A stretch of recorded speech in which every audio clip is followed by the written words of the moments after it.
9장 14절에서 18절. 그런즉 우리가 무슨 말을 하리요? 하나님께 불의가 있느냐? 그럴 수 없느니라.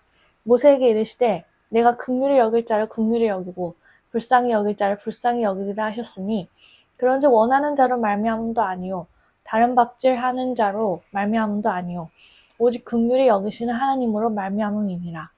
성경이 바로에게 이르시되 내가 이 일을 위하여 너를 세웠으니 곧 너로 말미암아 내 능력을 보이고 내 이름이 온 땅에 전파되게 하려 함이라 하셨으니 그런즉 하나님께서 하고자 하시는 자를 긍휼히 여기시고 하고자 하시는 자를 완악하게 하시느니라. 이게 14절에 이렇게 돼서 무슨 말을 하려? 하나님의 불의가 있느냐? 왜 이런 질문을 하는 거예요, 지금 보면? 하나님 왜 누구를 미워하고 누구를 사랑하시느냐?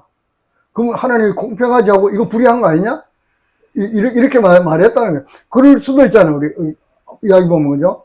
그럼 에서가 뭘 잘못하지도 않았는데 에서를 미워한다? 그러면 좀 이상하잖아. 그게 말이 안 되잖아요. 미워하는 근거가 있어야지. 아무 미워할 근거도 없는데 그냥 미워해. 그럼 에서는 되게 억울하잖아. 자기가 에서가 태어나고 싶고 태어난 것도 아닌데. 그런 것 같아요, 이게 좀. 그런데 이제 거기에 대한 대답이, 하나님이 내가 긍휼히 여길 자를 긍휼히, 불쌍히 여길 자를 불쌍히 여긴다. 하나님 결정한다는 거예요. 그렇게 원하는 자로도 안 되고, 다른 일을 하는 자로도 안 되고, 다른 일은 내가 달려간다고 해서 내가 달려가는데 내가 더 앞에서 갈 수 있는 게 아니라, 앞에 가게 하는 거는 하나님 결정한다. 이렇게 한 거야.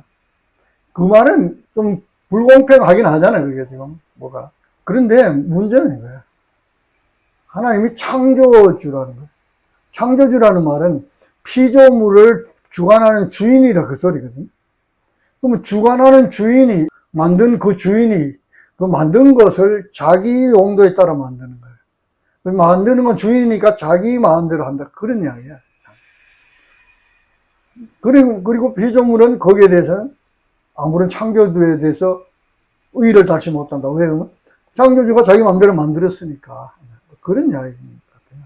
그래도 조금은 생각이 이상하잖아요, 이게 보면. 그게 창조주는 피조물을 필요에 맞게 만드는 거예요. 자, 바로를 왜 세웠느냐? 그 이야기를 하잖아요. 바로를 왜 세웠냐면 하나님의 일하심을 보이려고 그를 세웠다는 거예요. 그 일하심이 뭐냐? 하나님의 능력을 보이려고. 그리고 온 땅에 전파되게 하려고. 하나님이 바로를 왜 세웠느냐? 바로를 통해서 하나님의 살아계심과 그분의 능력이 어떤 걸 보이려고 그를 세웠다는 거예요. 근데 그 능력이 보임으로 말미암아 그 하나님의 이름이 세상에 전파되게 하려고 했다라는 거예요. 그러면 바로가 자기가 그런 일을 하면 좀 하나님이 대단하심을 알아야 되잖아요, 그죠? 바로는 몰랐다는 거예요. 그냥 자기가. 왜? 하나님이 그 일을 하도록 세운 도구니까. 그 하나님 그런 분인 줄 알았으면 바로가 어떻게 하겠어요? 빨리 보내볼까요? 하나님 앞에 다 이스라엘 백성들에게 자기 신들 엄청나게 많았잖아요, 이집트에. 그 신들 다, 이건 신이 아니다. 우린 여호와만 섬기자. 막 이렇게 했을 거 아니에요. 그렇게 안 했다는 거예요. 왜? 그는 그렇게 택한 백성이 아니라 하나님의 능력을 보이기 위한 도구로 쓰임받은 자였다. 그걸 그렇게 필요에 따라 그를 만들었는데, 뭐, 인간이 할 말이 있느냐. 그 소리 하는 거예요. 그래서 창조주는 피조물을 그걸 필요에 따라 만드시고 또 자신의 소유물이잖아. 자기가 만들었으니까 자기의 뜻대로 사용한다는 거예요. 된다는 거예요. 그래서 인간을 만드신 창조주 하나님이 필요에 따라 만들고 또 그분의 뜻에 따라 세우기도 하고 폐하기도 한다는 거예요. 쓴다는 겁니다. 사실은 이래. 세상은 다 제 아래 다 죽은 자들이다. 죽은 자들은 하나님 볼 때 그냥 없음이야. 죽은 생명이 없는 건 그냥 없는 거잖아요, 그거는. 정말. 없는 거니까, 누가 죽었는데 사람 수는데, 여러 명 있는데 한 명이 죽어 있으면 사람 숫자 헤아릴 때 죽은 사람 헤아지를 않잖아요, 그거는. 그건 그냥 없는 걸로 치잖아. 아니, 그렇다는 거예요. 다 없는데, 그 중에서 얼마를 선택해서 있음이 되게 했다는 거예요. 그게 구원이야. 너는 살려서 너는 있음이, 왜 있음이 되게 하느냐? 너는 내 자녀, 하늘나라를 너에게 상속으로 주겠다. 그렇게 하려고 몇 사람을 하나님 뜻대로 뽑아서 세웠다는 거예요, 이게. 세우는데 이 사람들에게 하나님의 살아계심을 알게 하기 위해서, 그 알게 하기 위해서 하나님의 능력을 보이기 위해서 어떤 사람을 들어서 그 능력을 보이게 하는 도구로 썼다는 거예요, 그냥 이렇게. 그럼 할 말이 없잖아요, 이게 지금 도구로. 그럼 도구로 쓴 건 쓰임받고 버리느냐? 그건 우리는 모른다는 거예요. 바로는 버림받고 지옥 가느냐? 그건 우리는 모른다. 하나님 필요에다 쓰고, 또 필요가 다 끝나면 그냥 손에서 놓고, 그렇게 하는 거지. 거기에 대해서는 우리는 모른다. 근데 그렇게 쓰임받는 건 우리가 우리 마음대로 왜 날 그렇게 써요? 이거 안 된다는 거죠. 왜? 그냥 지가 하나님 가만 놔두면 그냥 없음이었는데, 뭐. 하나님 필요에 따라 부들을 세웠다. 그 이야기 하는 거예요. 그 다음에 19절에서 23절. 혹 내가 네게 말하기를 그러면 하나님이 어찌하여 허물하시느냐 누가 그 뜻을 대적하느냐 하리니 이 사람아 내가 누구에게 감히 하나님께 반문하느냐 지음을 받은 물건이 지은 자에게 어찌 나를 이같이 만들었느냐 말하겠느냐 토기장이가 진흙 한 덩이로 하나는 귀 있을 그릇을 하나는 천 있을 그릇을 만들 권한이 없느냐 만일 하나님이 그의 진노를 보이시고 그의 능력을 알게 하고자 하사 멸하기로 준비된 진노의 그릇을 오래 참으심으로 관용하시고 또한 영광 받기로 예비하신 바 긍휼의 그릇에 대하여 그 영광의 풍성함을 알게 하고자 하셨을지라도 무슨 말을 하리요? 죄로 사망에 떨어져서 죄로 사망에 떨어졌단 말은 생명이 없는 존재라 그 말이에요. 사망에 떨어졌다는 생명이 없잖아요. 생명이 없는 생명 없는 존재야. 흙이 어떻게 됐다는 거예요? 사람이 됐다는 거예요? 생명이 불어넣으니까 산 존재가 됐다 그렇게 했잖아요. 산 존재를 다시 흙으로 돌려보내버려요. 죄로. 생명은 뭐야? 생명의 주인이신 하나님과 단절되어 흙이요. 티끌인 존재. 없음이야. 그걸로 되어버렸어. 모든 자가 다 그렇다고 그러잖아요. 되어버린 자를 창조주 하나님이 택한 백성들의 구원 역사를 구원하는데 그들을 다시 붙들어서 쓴다는 거예요. 구원역 설명하게 도구로. 그리고 그 사역을 마치면 어떻게? 다시 하나님 손을 놓으면 그냥 흙인 거예요. 그로 돌아간다는 거예요. 이게 전지전능하신 창조주의 절대 주권이에요, 그건. 아무도 못하겠죠? 하나님만 할 수 있잖아요. 주권의 피조물은 그냥 창조주 손에 들린 흙이에요. 흙을 어떻게 쓸 거냐? 하나님 백성으로 구원하여 재창조, 새 창조 해가지고, 새하늘과 새 땅인 하나님 백성으로 창조 다시 살아날 거냐? 아니면 또 이 창조를 설명하기 위한 도구로 쓸 거냐? 이렇게 결정해서 하신다는 거야. 인간은 할 말이 없다. 할 말이 없겠죠? 그 다음에 24절에서 29절. 이 그릇은 우리니 곧 유대인 중에서뿐 아니라 이방인 중에서도 부르신 자니라. 호세아의 글에도 이르기를 내가 내 백성 아닌 자를 내 백성이라 사랑하지 아니한 자를 사랑한 자라 부르리라. 너희는 내 백성이 아니라 한 그곳에서 그들이 살아계신 하나님의 아들이라 일컬음을 받으리라 함과 같으니라. 또 이사야가 이스라엘에 관하여 외치되 이스라엘 자손들의 수가 비록 바다의 모래 같을지라도 남은 자만 구원을 받으리니 주께서 그 땅 위에서 그 말씀을 이루고 속히 시행하시리라 하셨느니라. 또한 이사야가 미리 말한 바 만일 만군의 주께서 우리에게 씨를 남겨두지 아니하셨더라면 우리가 소돔과 같이 되고 고모라와 같았으리로다 함과 같으니라. 긴 이야기지만 간단한 이야기야.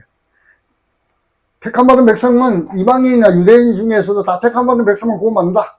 이렇게 하니. 근데 이스라엘 백성 중에도 하나님이 택함받은 백성만 구원받기 때문에 남아있는 거지. 만약에 그렇지 않으면 이스라엘 백성 다 멸망하고 없어질 것이다. 사실 다 멸망해야 될 판이었잖아요. 이스라엘 백성들이 다. 침략당하고 멸망당하고 막 붙잡혀가고 나라가 없어지고 막 그런 나라가 멸망해버렸어요. 남유다하고 뭐 북이스라엘 다 멸망했잖아요. 아수라하고 바벨론에. 그래도 그런다고 멸망하지 않네. 거기 택한 백성들은 그냥 남아있는다는 거예요. 어떤 일이 있어도. 그들이 구원받는다. 그 소리 하는 거야. 그래서, 하나님이 절대 주권적인 선택의 은혜는 유대인이나 이방인이나 어떻다는 거야? 똑같다는 거예요. 구원받은 백성만 남아있는다. 다 죄인 아래 죄가 되어 멸망받을 것 같지만, 거기는 하나님 백성은 나무가 다 잘리고 그루터기가 남아있듯이 구원의 백성은 있다. 이 땅의 모든 인간이 죄로 인하여 사망에 처한 자들이다. 맞잖아요, 다. 이스라엘도 택하심의 은혜가 아니면 그냥 없어. 소돔과 고모라와 같이 다 멸망에 처해야 돼야 돼. 이스라엘뿐만 아니라 모든 사람이. 근데 이스라엘 백성들은 그렇게 치지 않았죠. 자기들은 세상 사람은 다 멸망받고 자기들은 하나님의 백성이야. 이렇게 했는데 바울이 아니야. 우리도 하나님의 택하심이 아니면 그냥 소돔과 고모라까지 다 멸망받아. 그러나 그 중에 택함받은 백성만 구원받는 거야. 그래서 우리가 지금 남아있는 거야. 그렇게 하는 거야. 다 멸망에 처해지는 것이 마땅해. 나무의 그루터기 같은 구원의 씨를 남겨주셔서 어떻게 그들만 구원받아. 우리도 그렇게 하는 택한 백성은 구원받듯이 이방인들도 택한 백성을 구원받아. 이렇게 보면. 그 다음에 30절에서 33절. 그런즉 우리가 무슨 말을 하리요? 의를 따르지 아니한 이방인들이 의를 얻었으니 곧 믿음에서 난 의요. 의의 법을 따라간 이스라엘은 율법에 이르지 못하였으니 어찌 그러하냐? 이는 그들이 믿음을 의지하지 않고 행위를 의지함이라. 부딪힐 돌에 부딪혔느니라. 기록된 바 보라. 내가 걸림돌과 거치는 바위를 시온에 두노니 그를 믿는 자는 부끄러움을 당하지 아니하리라 함과 같으니라. 그렇게 된 거야. 그럼 어떻게 그게 가능하냐? 물어보는 거야. 그러니까, 이방인들이 의를 얻는데 믿음에서 난 의다.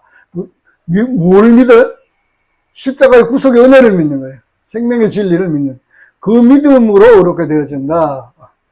그런데 의를 따르지 아니한 이방인들이 뭔 의를? 행위로 구원받는다고 하는 그 의를 따라가지, 그들은 율법도 받지 않았으니까 그 의를 따라가지는 않았어, 이방인들은. 몰랐고 아예. 할례도 받지 않았고 세례도 받지 않았고. 그렇게 그들은 어떻게 구원받아? 라고 하니까 아니야. 그걸 구원받는 게 아니고 믿음에서 난 그걸 구원받아. 그러면 의의 법을 따라간 이스라엘은 어떻게? 율법의 법을 따라갔다는 거야. 율법을 지켜 구원받는다. 율법을 지켜 구원받으라고 준 율법이 아닌데 그걸 쫓아 열심히 했다는 거야. 근데 그들이 믿음을 의지 않고 행위를, 다시 말하면 율법을 지켜야 행위를 열심히 지켜야 되잖아요. 행위를 따라갔다네. 그랬더니 어떻게 하냐? 도리어 걸러지는, 넘어지는 돌이 되었더라, 율법이. 지키려고 보니까 못 지키고 도리어 율법이 자기들한테 정죄를 하는 거예요. 도로 넘어졌다. 믿음이. 그러면, 거치는 바위가 시온에 있다라는 거죠. 예수님이죠. 시온에 있는데, 믿음으로 구원받는 백성은 그거는 믿음의 메시아가 되지만, 행위를 쫓아간 자는 도리어 그거는 걸려 넘어지는 돌이 된다. 그래서 예수님이 오니까 유대인들이 막 핍박하고 박해하고 예수님 때문에 자기들이 죄인이 되었잖아요. 예수님 죽이고 뭐 핍박하고. 예수님 와서 그러잖아요. 내가 안 왔으면 되는데 와서 저들을 죄 있다고 하니까 저들이 죄가 드러났고 저들이 나를 핍박한다. 결국 예수님 때문에 걸려 넘어졌다. 우리 그렇게 하는 거예요. 그래서 걸림돌과 거치는 바위가 됐습니다. 그리스도를 믿는 자들에게는 구원이 되는 거예요. 근데 율법을 지켜 선한 행위로 의의 의리로 구원을 받으려는 자들, 그들은 안 된다 그러잖아요. 어떻게 해요? 율법 지켜서 안 된다. 예수님 이렇게 말하잖아요.